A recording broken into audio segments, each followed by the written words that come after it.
All right, hey guys, welcome to my talk. I'm going to be talking today about the very absolute beginner's guide to corporate structures. My name is Pasan. Not going to mention my last name.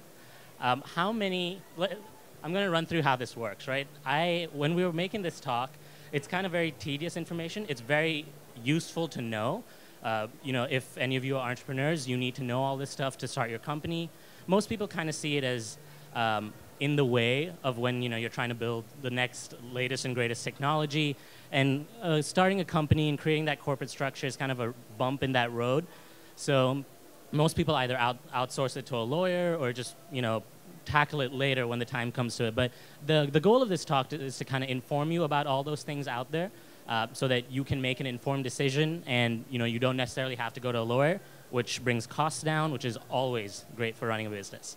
But because this talk is kind of information heavy, I thought about how I could make this a little easier to go about. Now, I respond best to incentives, so my incentive is candy for those who's listening, right? So the way this is going to work is I'm going to ask you a couple questions as we go through the talk, and if you get it right, you get candy. If a bunch of people get it right, I'll just spray candy into the crowd. So if it hits you, I'm sorry. But let's start. So who here is an entrepreneur looking to start a business? All right, so candy for you, candy for you, candy for you. All right? Who likes candy? There you go. Oh, if you have a preference for Reese's, just let me know, or Snickers. All right. So for those of you who are just arriving, I'm a teacher at Treehouse, and all the other speakers who've been on here have been teachers at Treehouse. We teach we teach web design, web development and design, mobile application development, business, and a bunch of other things, UX and stuff like that, through online video. So if you guys don't know of us, check us out at teamtreehouse.com, a wonderful resource. So let me preface this talk by saying that I am not a lawyer. This is not legal advice, right? So if you have, this is a very general overview about the different type of corporate structures out there and all the information you need to know. But if you have specific questions that relate to your experience, and I don't know if everyone here is from the same state, but things differ across state lines. So with specific experiences, it's really best to go to a lawyer. Tax laws change from state to state, and corporate laws change from state to state. So it's not really, this is not really the best place for those answers. Lawyer, which I'm not. The way we're going to go about this talk is we're going to look at a couple business structures. With each business structure, we're going to look at the details on the structure. So a little brief overview. We're going to look at how you go about forming the structure. And when we do that, we're going to use Delaware as our state of incorporation. I'll go into why we use Delaware, why it's popular, and why I'm talking about it. We are going to look at the advantages and disadvantages for each business entity. And then most importantly, we're going to talk about when it applies to you, right? So when should you care about this entity? Yeah. The business entities we're going to be talking about are, and now there's 3 main entities. I know there's 4 bullet points on the screen, but we're going to be talking about sole proprietorships, corporations, S-corps. Now, S-corps are subsets of corporations. They function slightly differently, but you have to be a corporation first to be an S-corp. So we're going to consider that as one. And then we'll talk about LLCs. There is another popular corporate structure in the US, and that's partnerships. But we're not going to be covering partnerships. You don't see partnerships a lot in tech. Partnerships are more popular in accounting firms and law firms, because that structure enables you to do different things. But it's not really relevant in tech. There may be some partnerships out there, I don't know.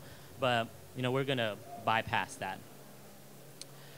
So, right, why Delaware? Why do we use Delaware? Why am I using Delaware as my state of incorporation as an example, as a baseline? And why is it so popular amongst all companies? The first thing is Delaware has really well-established laws when it comes to forming companies. The body of law in Delaware is designed to provide maximum flexibility to entrepreneurs in the structuring of their businesses, and in terms of rights of allocations between founders and shareholders. And this is a really good thing because in Delaware, when, say, you have a lawsuit you're dealing with, Delaware court tends to favor businesses over the individuals, which works well in the favor of corporations, and that's why they tend to go there. Delaware also uses judges and not juries. If you guys watch Law and Order, you know how juries work. And in Delaware, you tend to use people who are expertly trained in business matters rather than a group of people whose opinions, who express their opinions and come to a consensus based on evidence. Delaware uses judges. And they also use precedents. They don't use opinions of former cases. They use strict structured guidelines on what matters for that incidence in business. And moreover, it costs less to incorporate in Delaware. It's really different state to state, but as an example, in New York, I believe it costs $300 to file a corporation, whereas in Delaware, it's $89. So again, cutting costs, always great for businesses. And then in tech, the main reason people like Delaware and tend to incorporate in Delaware is because investors love it.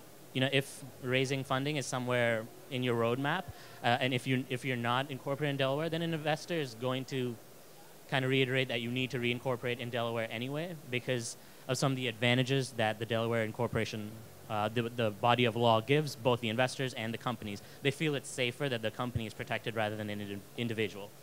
So that's why that's why Delaware is popular, and that's why we're going to be using Delaware as our state of incorporation. With our corporate structures, we're going to start at the simplest and work our way up, so it's kind of easier to understand. So the first corporate structure you have, and the reason I did the air quotes, is because a sole proprietorship is not really a corporate structure. It pertains to a company that's owned by one person. And the reason I say it's not truly a company structure is because there's not a lot of filing to do to create a sole proprietorship. And you could even already be one.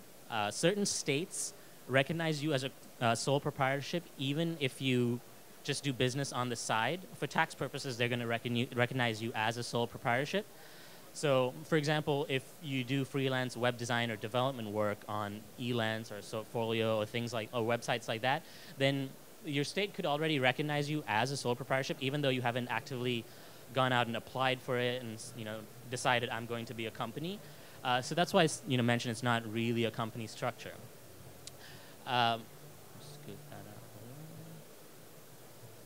So, yeah, you could already be one if you do this work on the side. And then the only other aspect to a sole proprietorship is that when you form a sole proprietorship, or if you're already one, your company's legal name is your personal name. And so if you wanted to go about using another name, I mean, you can print business cards, that say a different name other than your legal name, and use that as a company. But to really exist as a company entity with a legal name outside of your personal name, you need to file a doing business as name, or what is known as a DBA. So DBA is a fictitious name that you operate under that is different from the legal name of the business. Now, you could file a DBA for a number of reasons. The first one is, again, you want a company name that's different from your personal name. You don't want your name out there. Or, and this is the more common reason, you want your company name to be more closely associated with your business activity. So my name's Pasan. If my company name was Pasan, that doesn't tell anyone anything about what I do. So if I were printing business cards, for example, I could, file a DBA that makes my name business card printer or something like that. It just makes it easier for people to understand what your company does. When you do file a DBA, you can't put Inc. or LLC or things like that at the end. Those names are reserved for people or business entities that file under those corporate structures, so LLCs and stuff. So you would have to create a name that didn't have those identifiers. But anyway, now that we know a little bit about a sole proprietorship, what use does it have to you? So what is its advantages and disadvantages? First, as a sole proprietorship, you are the sole owner of the company. So, you don't have to answer to other people. You don't have to answer to co-founders, investors, or directors, managers. You make all the decisions in the company. So if that's something that's really valuable to you, this is a good place to start. The other thing is that as a sole proprietorship, taxes are super easy. And you'll see with all corporate structures, really the defining factors are control and taxes and funding. Like those three things really decide what structure works best for you. But with sole proprietorship, taxes are really easy. And that is because it's not a real business entity. A sole proprietorship kind of is the same entity as you. So when you file your taxes for a company, all you do is you kind of tack on those taxes to your personal tax return. So more formally, you would file a Schedule C with your individual tax returns. But this same advantage lends itself to a disadvantage. So because the corporate structure is essentially you don't get liability protection. And this is one of the biggest reasons you form a company in the first place. If you're doing any business activity that could get you in trouble. So even if you're doing something like collecting people's information online through a web app, and somehow that information gets leaked, you're liable for that. And as a sole proprietorship, you don't get that protection, and so that's a huge disadvantage. The second thing is you can't really raise any funding. The principle of funding is that someone gives you money, you give them a piece of your company. But with the sole proprietorship, you're the only one who can own that piece of the company, and since you can't give that away, you can't really go about raising funding. So, biggest question, when should you file as a sole proprietorship? In my opinion, rarely. A lot of the things that you do has liability issues that may come up. If anyone wants to know.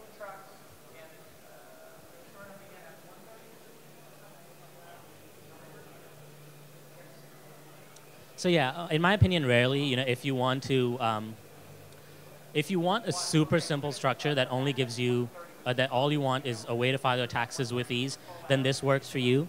But if you really want liability protection, if you want to have your business activities that are separate from your company, then this is not the structure you want. So, quiz question: when should you file a corporate structure? Anyone? No? Rarely? When should you file a sole proprietorship? Well, there you go. All right. Ben, did you have anything to say? No, you didn't have anything to say, right, with the mic? Oh. Slightly distracting, but we'll keep going. All right, the second structure, and this is the most popular structure, is a corporation. And it's on the opposite end of the spectrum from a sole proprietorship. So a sole proprietorship is essentially you, but a corporation is an independent legal entity that exists aside from you or aside from any of the owners. So a corporation, unlike a sole proprietorship again, a corporation can be owned by a single person, multiple people, or even other corporations. Ownership is very different from other business entities in a corporation. So a corporation can have multiple owners. It can have an unlimited number of owners. And these owners, and the biggest thing is that they don't need to have a business relationship to one another, nor do they have to have a role in running the company. So when you look at LLCs, anyone who owns an LLC needs to have either a role in running the company or a relationship to one of the guys who's running the company. And the advantage that corporations get from not having this structure is it's very common, but use Apple as an example. If Apple were an LLC, for me to buy stock in Apple, I need to either know Tim Cook or kind of be running the company myself. So a corporation allows you to have unlimited owners who don't need to have this relationship, and that lends itself to a very important advantage in terms of funding, which we'll get to. But because this ownership is so easily transferable amongst people, so in a corporation, if one of the shareholders dies or leaves the company, they can sell this ownership, they can sell their stake to someone else, and the company lives on. It doesn't affect the existence of the business nor the title to any of its assets. Again, this is very important for investors and funding. We're going to look a little bit about how it goes to form an actual corporation, because this is one of the most popular entities. So over here we have the Certificate of Incorporation for the state of Delaware. Now, as you can see, it's pretty simple. You have up top the name of the corporation, then you have a little bit of information that may not be familiar. It asks you for a registered agent, but the other stuff is fairly simple. It asks you if what you want to do with this corporation is an actual legal activity in Delaware. It asks for your mailing address and simple information like that. We're only going to focus on the second and fourth points, which is, what is a registered agent, and what is that a little bit about stocks? What do we need to know about that? So, what is a registered agent? The first thing you're going to need when you want to file a corporation, and this is not just in Delaware, California, for example, asks for a registered agent as well. So Delaware law requires that every business have and maintain a registered agent, as long as the company is in existence. A registered agent basically is an entity that receives important tax and legal information for you on behalf of the business from the state. So they're going to, receive things like tax information. If you ever get, hit by a lawsuit, the state's going to send it to the registered agent. So it's a kind of buffer between you and the state. And this registered agent, so who can be a registered agent? A registered agent has to be someone who is authorized to do business in the state that you are filing. So in Delaware, that your registered agent has to be able to do business there. So they have to have a physical address in the state, and they should be available during regular business hours. Now, if you happen to have a physical address in Delaware, you could be your own registered agent. But if not, you have to go about finding a registered agent. And it may sound like it's a manhunt. You have to find a company who's willing to work with you, but it's very easy. The Delaware website lists all the registered agents they work with. And then if you're using a incorporation service like LegalZoom or BizFilings, all you do is check a box that asks them to serve as your registered agent. So it's not a very complicated part.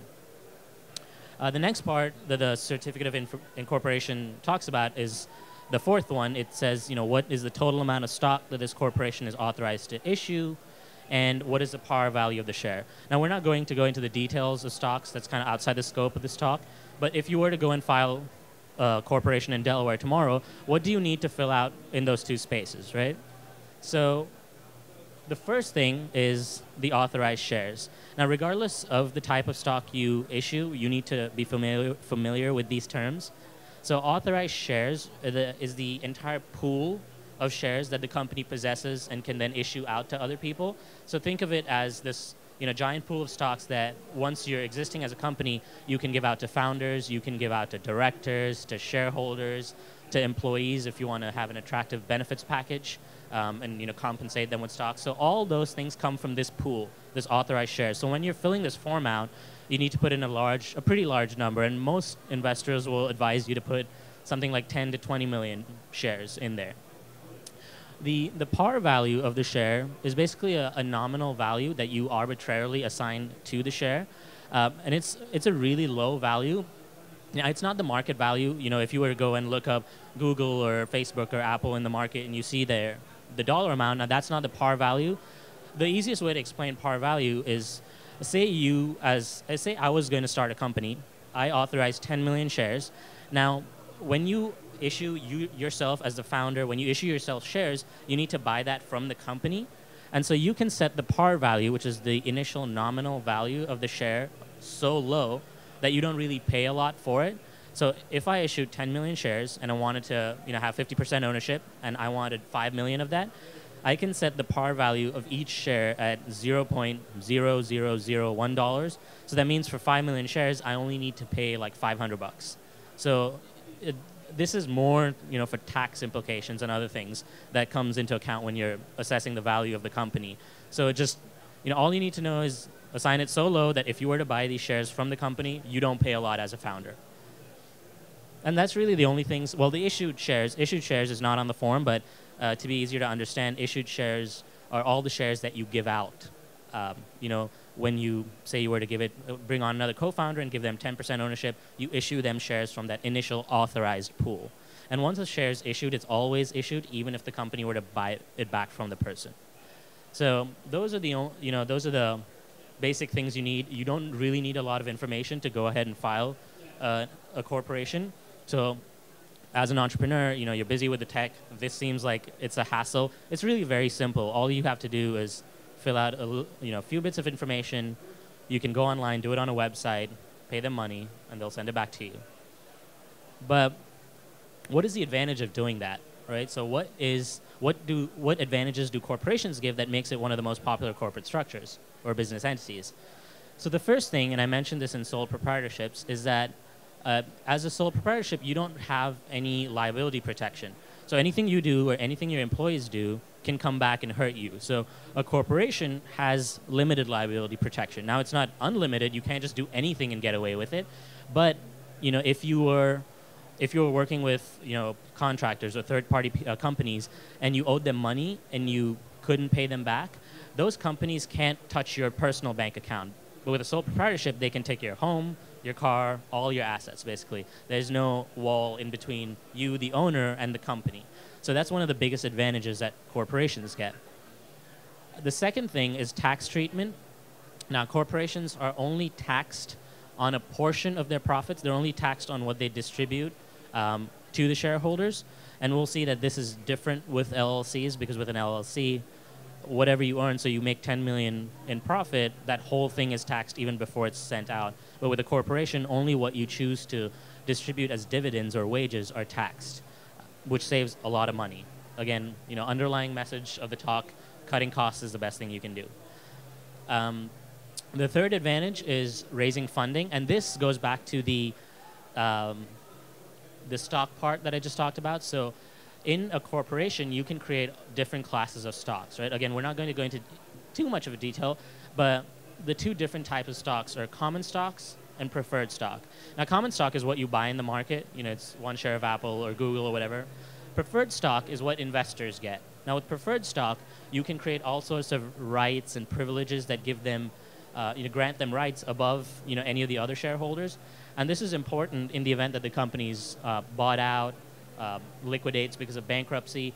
The investors can put in stipulations on those stocks that say, hey, we get money before, or we get this much amount of money before the founders do in the event that it's bought out, or we're right behind in line with the creditors in terms of getting our money back if the company were to liquidate. So this is one of the biggest advantages tech companies that tech companies go through a corporate route, because all these different classes of stocks is very attractive to investors. So if you were to be, structured as an LLC or an Escort, it's really difficult for an investor to come on board and give you money in exchange for stocks. There's a lot of legal loopholes that you have to go about. So filing as a corporation is the easiest way. And that also ties in with employee incentives. You can create all sorts of different stocks to hand over to your employees, if you want to give them an attractive benefits package. All that comes from the class of stock that corporations can issue.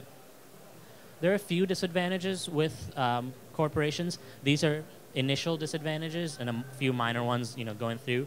The initial disadvantages is of all the business entities that we're going to talk about, it's one of the most expensive to create, but it's not really that expensive. As I said earlier, it's $89 in Delaware. So that's sole proprietorships are free essentially. So if you're cash strapped, this is a disadvantage, but you shouldn't really see it that way. The biggest disadvantage of a corporation is double taxation.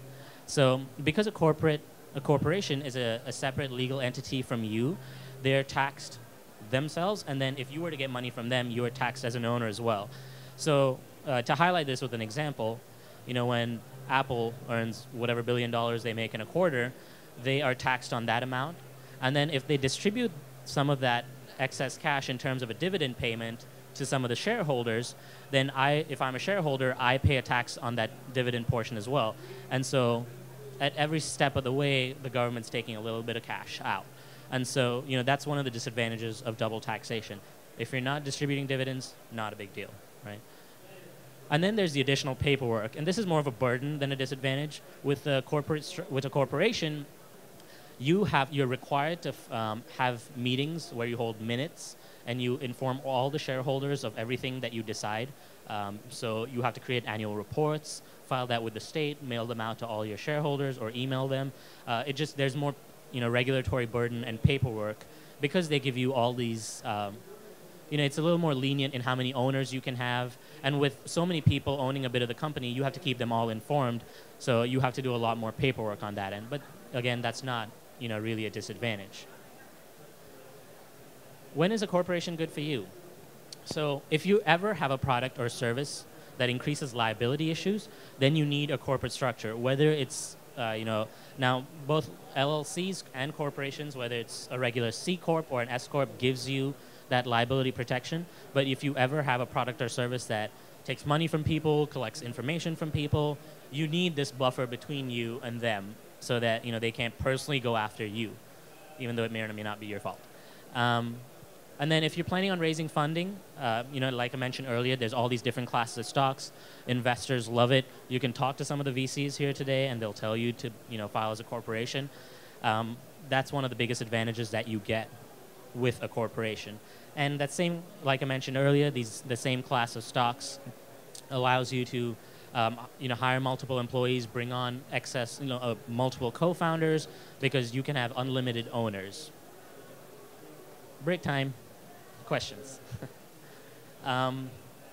Which one's better, sole proprietorship or corporation? What was that? I'm sorry, Ben, can you pass her the mic?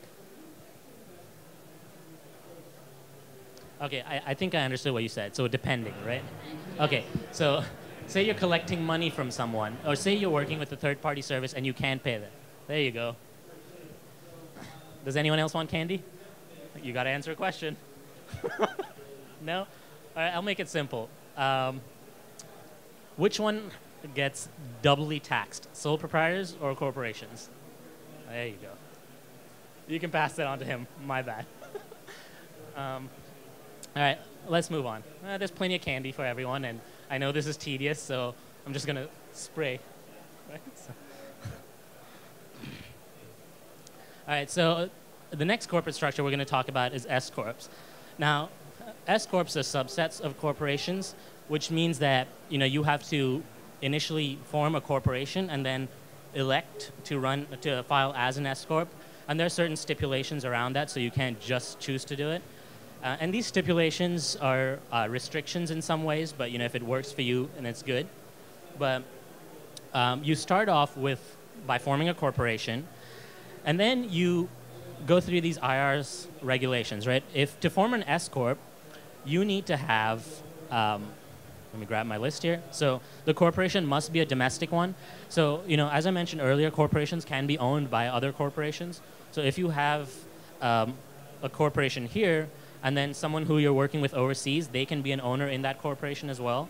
But with an S-corp, you're limited to domestic owners. These owners, if they're individuals, well, they can't be corporations. They have to be individuals with S-corps. Then they have to be U.S. citizens as well. So that's another restriction. And you can't have more than 100 shareholders. So, if you plan on going public at some point and just opening up, ownership to the entire public, this is not going to work for you because you're capped at 100 owners. But, these are obviously limitations, so why would you even go about filing an S-corp? S-corps have a really big advantage in terms of tax savings. And I mentioned earlier, most of the, defining things that you look for in corporate structures are which one is better for me in terms of taxes or owners or funding, right? So as an S-corp is what is known as a flow-through tax entity for federal purposes. So S-corps as companies generally don't pay income tax. What happens is, if I'm the owner of an S-corp and I make a profit or a loss, that amount is flown through to me as an individual, and the individual pays taxes rather than the company. Now, this may seem cumbersome, but there are advantages, right? So the first thing is that you could have a lower tax rate than the corporation. So by flowing it through to you as an S-corp, you can pay less in taxes. Then corporations, so say, going back to the Apple example, if they make $100 billion or whatever ridiculous amount they made, they're taxed on that entire amount, or whatever profits they make, which is a huge amount. But if they were structured as an S-corp, they can choose to distribute a certain amount of those wages or a certain amount of those profits through to the owners, and then the owners pay their individual tax on those amounts. So again, going back, say I'm a founder, I have a corporation. If I make 10 million, I'm kind of taxed on that 10 million, and then I pay myself wages. But with an S-corp, I make 10 million, I can distribute 200,000 of that to me and then pay taxes on that. It's a much smaller amount, and so you're paying a lot less in taxes. And that's one of the biggest advantages. One of the limitations that I forgot to mention 5 seconds ago is that S-corps can only have one class of stock. So, you can't do preferred stock. There are certain loopholes, but again, that's, lawyer territory that you want to go to. But in general, you only have one class of stock, and so you can't grant investors certain rights and preferences and privileges, and that kind of turns them off to raising capital through an Escort. You can do it, but hazy area, right? So that's one of the disadvantages. And then the other thing is, and this is kind of hard to understand, but because the IRS lets you flow that money through the company and to the owners to pay a lower tax on it, they keep careful watch on how you do it. So if you were to make $10 million or $100,000 as a company, you can choose to flow through only $10 of that and pay tax on $10, which is very little, right? But because you have the ability to do that, the IRS makes sure that what you flow through is the market wage that shareholder would earn if they were to work anywhere else. So you have to make sure that when you flow that amount through to the shareholders, it has to be the market wage that they would earn elsewhere. Otherwise, the IRS is going to come after you and make you pay even more in taxes, which negates the whole point of doing this in the first place. So be careful. When should you go for an S-Corp? Now, given the obvious limitations with S-Corps, the most common use cases for this structure is more for closely owned businesses that are going to obtain most of their capital from either individual shareholders, friends or family, or a few wealthy individuals, or go after corporate debt. Now, if you're planning on bringing, doing a financing round and bringing investors on board, it's not going to work here. So you need to see if that's in your roadmap and how you want to deal with it. And also, because you can only do one class of stocks, you can't, most tech companies are going to give you stock options and those kinds of things. And that's not something you can do with an S-Corp. So if you do plan on hiring a lot of great talent and giving them these packages as incentives to join you, not going to work with an S-Corp, right?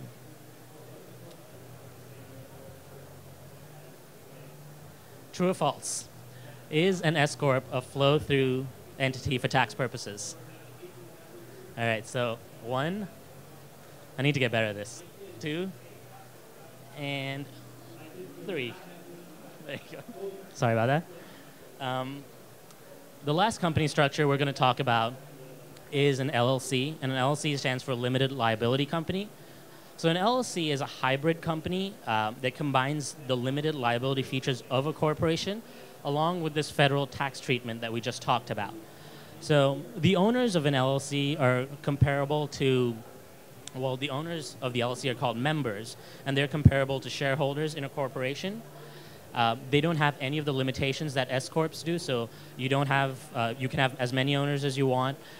They don't have to be citizens, they don't have to be domestic owners. They can even be other LLCs or other corporations. And they don't have any restriction on the classes of stock that you can create. So LLCs are kind of the best of both worlds between corporations and S-Corps, because they give you that pass-through federal tax treatment, no restrictions, but you also get the liability protection. The way you go about forming an LLC in Delaware is pretty simple. As you can see, this is the form that you fill out. It asks you your name, again, your registered agent. It says, the third thing is kind of unique to an LLC, and this is one of the biggest disadvantages that we'll go over, but it asks you to give if you have an effective date of dissolution for the company. So it asks you how long you plan on having this company around, which means that unlike corporations, LLCs don't live on forever. So, Steve Jobs died, Apple still lives on. But if it was an LLC, Steve Jobs dies, Apple dies, right? So in an LLC, since there are effective dates, these are tied to the owners of the company. So if one of the members of the LLC were to pass away or leave the company, that the company ceases to exist, and then the remaining members can choose to either reorganize the company or just move on and do something else. So that's one of the disadvantages. The last point is, the fourth one just asks you whether you as the owner are going to directly manage the company or if you're going to appoint someone else. And this is just so the state knows who's in charge of running the business so that they can slap a lawsuit if they need to. The second document that you need to create an LLC in Delaware is an operating agreement. Let me correct myself. You don't need this, but this is a very essential document to have. So it what this document does is it's this thing that the founders would put together, and it outlines all the stuff that can lead to really muddy waters later on, things you can get in trouble with. So, it allocates ownership interests, who owns what portion of the company. It talks about how you guys are going to govern the company as owners and what you would do, if one decides to leave or if you have an argument, who has the deciding say or if it's equal. It talks about financial obligations when forming the company. So, if I put X amount of dollars in to initially start the company, how does that, what does that mean for my decision-making process?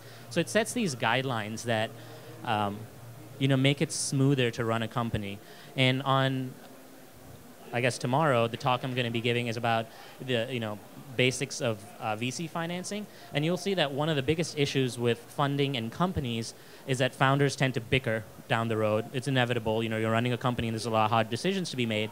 And you want to, set these guidelines in place so that, you as founders don't destroy your own company. There's a lot of things out there in the world that can destroy your company. You want to be the last thing that can destroy your company from the inside. So this operating agreement sets all those things in place so that you don't get in your own way. And then it talks about allocation of profits. This is important because of the flow-through entity characteristics of an LLC. You outline, what percentage of profits go through to each shareholder and stuff like that. This is not necessary to create an LLC, but it's something you need to know. I would highly recommend doing this so that you don't have any arguments later on. LLCs are treated very differently from any other corporate structures that we talked about in terms of taxes. So all the other structures, sole proprietorships was taxed kind of, you're taxed. A corporation is a separate taxable entity, and the government sees it as that and taxes the entity. Same with an S-corp, and you can flow through. But with an LLC, there's no guidelines. The government does not view an LLC as a taxable entity, so you can pick how you want to be taxed. Most of the times it's automatic. So if you are a single member LLC, so if you're the only owner, then the government is going to tax you as a sole proprietorship. So you file your taxes with your personal returns. If it's a multiple member LLC, then you file as a partnership. We didn't go over partnerships, but again, with taxes, stick to your accountants. Separate talk. You can choose to file as a corporation with an LLC.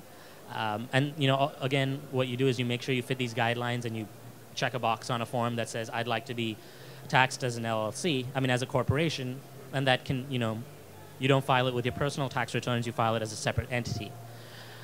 One of the biggest advantages that LLCs have is they can choose to be taxed as a combination of they can choose to be treated by the government as a combination of an LLC and an S-corp. So to go back to S-corps, right? S-corps are subsets of corporations, and one of the disadvantages of corporations was you have all this extra paperwork and costs and regulatory burden. So that disadvantage extends itself to S-corps, and it's kind of hard to operate. And initially when you're just starting out, those things can be a hassle. When you grow, you just get other people to do it for you, but initially, to file meeting minutes and send those out to shareholders is a pain in the ass. So by electing to file to be treated as an LLC and an S-corp, what you do is you get this flow through tax purpose, in terms of federal tax treatment, but you remove that extra regulatory burden. So you can, as a combination of an LLC and an S-corp, and I probably should have had a graphic to make this easier to remember, but as a combination of an LLC and an S-corp, you don't have that overhead. So you can flow the money through to you as a personal, as an individual, as a shareholder or a member, and then be taxed on that without having to file all this extra paperwork through the government.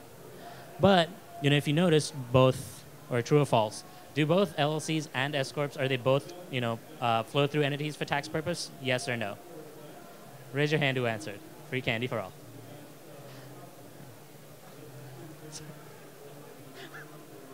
No? Yeah, sure.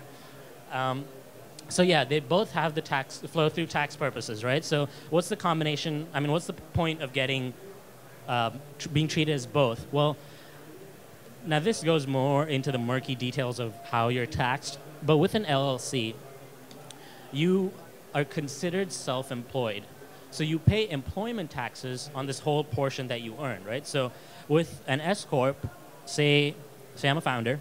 I run an S-corp. I make $100,000. I flow through only a portion of that to me as a shareholder. So I only pay the employment taxes on that portion that flows through to me.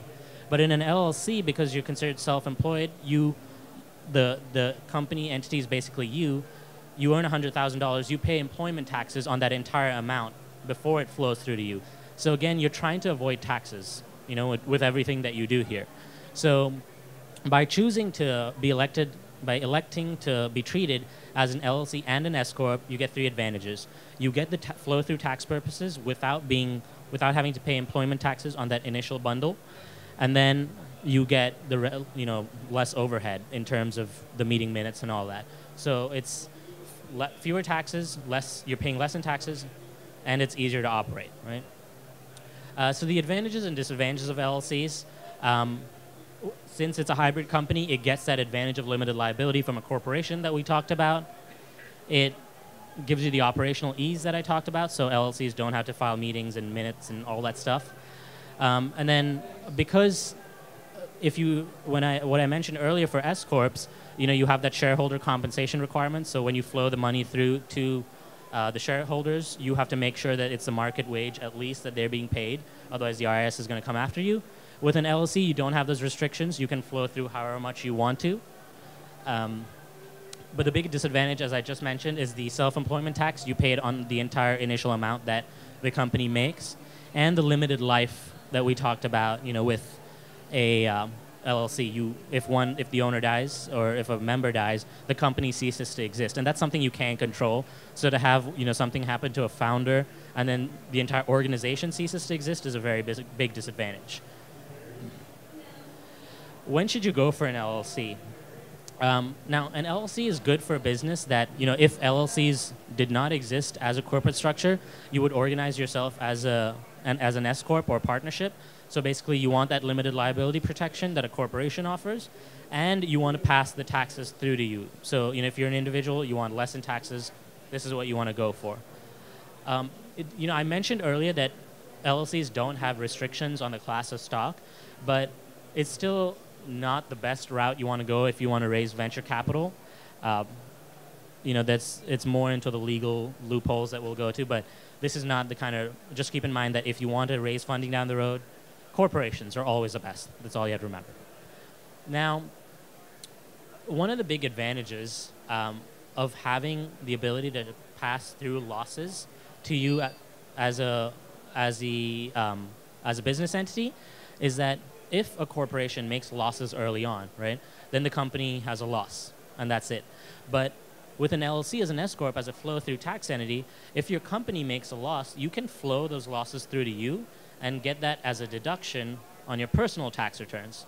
So the government kind of makes it easy there. You can relieve some of the burden on your personal tax returns because the company you're running didn't make enough money.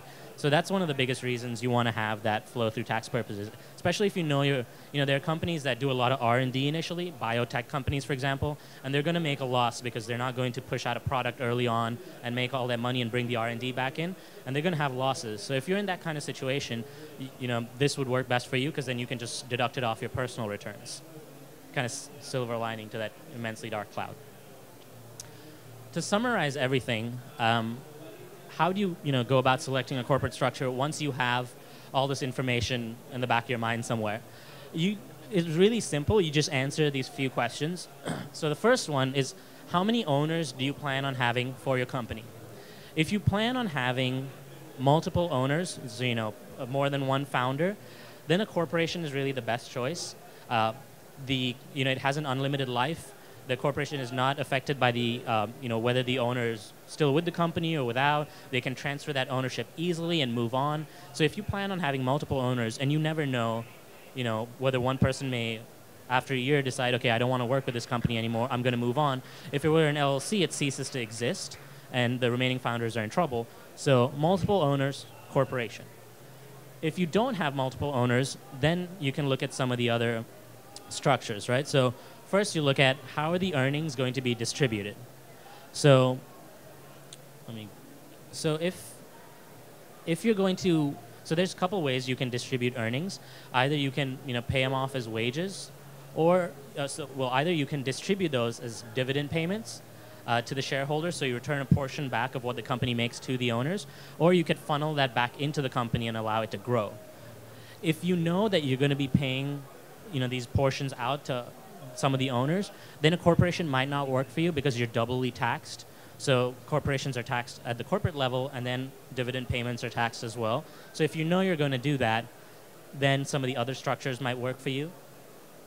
Will the business generate profits or losses early on? We just went over that. You know, if you're putting a lot into R&D, or if you know for a fact that your company is going to lose money initially, then you want a flow-through tax entity that will allow you to deduct that amount from your personal tax returns. And then will the business raise funding? You know, if you plan on raising funding, really the corporation is the only one that matters, because it allows you to have different classes of stocks. Investors love that, and they're going to work with you very easily. There's, you know, it's not, once you pick a corporate structure, I should have started off with this. Once you pick a corporate structure, it's not set in stone. You can always change it, but then you're paying a lawyer to do the work again, or you're doing that work yourself again. So you want to minimize all those things. If you know that you're going to be raising funding, you know, just go with a corporation. That's all I have. Now, I can't really, if you go back to my little preface section, I am not a lawyer. I cannot offer legal advice. So I will take general questions, but, you know, really specific stuff I can't answer. And you get candy, yes. Hi, I was just wondering if you can say anything about B Corps. Now, when I put this stuff together, I only took corporate structures that are really prevalent across all states, because I don't know the target audience. So I don't have a lot of information on me with B Corps. I only went with C Corps and S Corps because that's kind of what you see in tech. So unfortunately, I don't have any information on it. All right, you get candy. I'm sorry. I'm going to try this way next time. Regarding the LLC, is there any advantage of having a Delaware-based LLC versus a Californian LLC? Now, I'm not too familiar on California tax, but I don't think so. Corporations tend to file in Delaware, and you have to realize that when you file in multiple places, like just because you file in Delaware does not mean that you don't file in your home state. So, for example, Treehouse is filed in both Delaware and Florida. So you pay formation taxes and franchise taxes and annual taxes in both places. So, you know, a corporation tends to file in Delaware because it's very popular amongst investors and it's the easiest route to go. But I would say in LLC, you know, you're safe and you can file in California. Candy!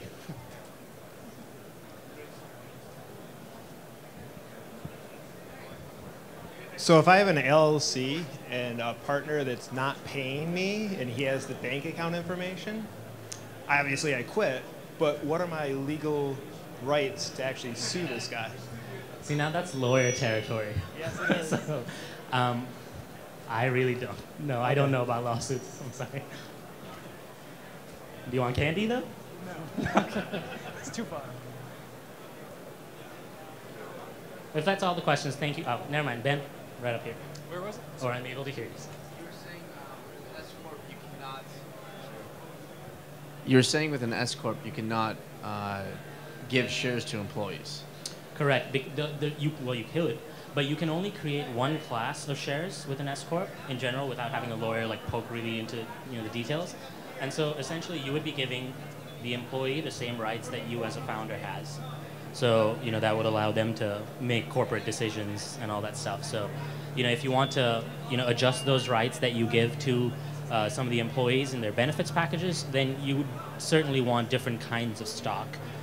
But can you set up voting versus non-voting shares? Yes, you can. So you do have, that's the one thing you can do. So you can have voting stock and not non-voting stock. Okay. Candy? No? Preference? That's fine. All right, guys. Well, thanks for stopping by.